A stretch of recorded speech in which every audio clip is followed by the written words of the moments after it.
Hello everyone, আসসালামু আলাইকুম।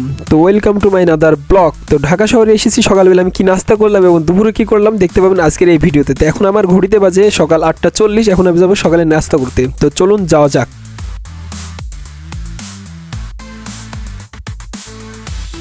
তো সকাল কি নাস্তার জন্য ছিল পরোটা, ডাউল ভাজি আর স্যুপ, কিন্তু স্যুপটা আমার একদমই কিন্তু ভালো লাগেনি।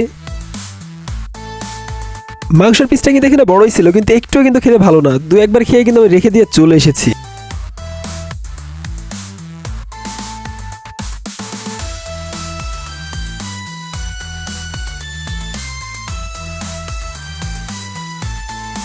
সকালে নাস্তা আপাতত শেষ। এখন আমি যাব মালিবাগে, তারপর যাবো উত্তরাই, তারপরে বাসায় এসে লাঞ্চে দেখা হচ্ছে আপনাদের সঙ্গে। বাইরে এত পরিমাণে রোদ গরম পড়ছে, জাস্ট 2 মিনিট ফ্রেশ হয়ে আসতেছি।